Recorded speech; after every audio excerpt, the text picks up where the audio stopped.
Like అక్కర్లేదు, subscribe అక్కర్లేదు. మీరు ఇచ్చే కామెంట్ మాకు చాలా ముఖ్యం. దయచేసి ఈ వీడియో చూసిన తర్వాత మీ అభిప్రాయాన్ని తప్పకుండా మా కామెంట్ రూపంలో తెలియజేయండి. మీరు ఇచ్చే కామెంట్ మాకు కొండంత బలం.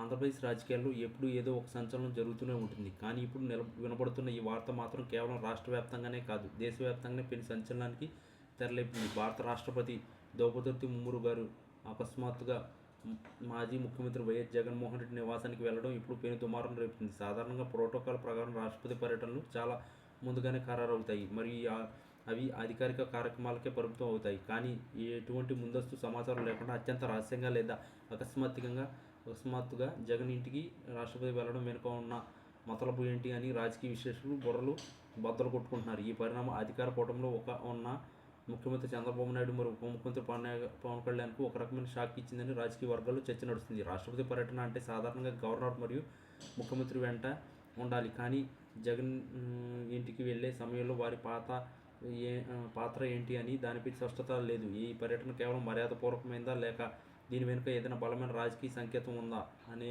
అనుమానాలు మొదలయ్యాయి. జగన్మోహన్ రెడ్డి ఇటీవల ఢిల్లీ పర్యటనలు మరియు కేంద్ర పెద్దలతో ఆయనకు ఉన్న సంబంధాల నేపథ్యంలో ఈ అడుగు పడిందా అన్న వాదనలు వినిపిస్తున్నాయి. రాష్ట్రపతి స్థాయి వ్యక్తి ఒక ప్రతిపక్ష నాయకుడి ఇంటికి వెళ్ళడం అంటే అది ఖచ్చితంగా సాధారణ విషయం కాదు. ఇది చంద్రబాబు మరియు పవన్ కళ్యాణ్ల రాజకీయ వ్యూహాలకు ఒక పెద్ద సవాల్గా మారే అవకాశం ఉంది. రాబోయే రోజుల్లో రాష్ట్ర రాజకీయాల్లో పెను మార్పులు సంభవించబోతున్నాయా అన్న సంకేతాలు ఈ భేటీ ఇస్తుంది. మరోవైపు ఈ వార్త సోషల్ మీడియాలో కార్చిచ్చులా వ్యాపిస్తుంది. వైఎస్ఆర్ కాంగ్రెస్ పార్టీ శ్రేణులు ఈ పరిణామాన్ని ఒక గొప్ప విజయంగా చూస్తుంటే, కూటమి నేతలు మాత్రం దీన్ని కేవలం ఒక ప్రైవేట్ విజిట్గా కొట్టిపారేసే ప్రయత్నం చేస్తున్నారు. అయితే ఢిల్లీ స్థాయి నుండి వచ్చిన ఈ అనూహ్య మద్దతు లేదా గుర్తింపు జగన్కు ఒక కొత్త ఊపిరిని పోస్తుందని అభిమానులు ఆశిస్తున్నారు. ముఖ్యంగా పవన్ కళ్యాణ్ వంటి నేతలు గతంలో జగన్పై చేసిన విమర్శలు నేపథ్యంలో రాష్ట్రపతి స్వయంగా జగన్ని కలవడం అనేది ఊహించిన పరిణామం. ఒకవేళ ఇది నిజంగా జరిగితే ఏపీ రాజకీయాల్లో ముఖచిత్రం పూర్తిగా మారిపోయే అవకాశం ఉంది. కేంద్రం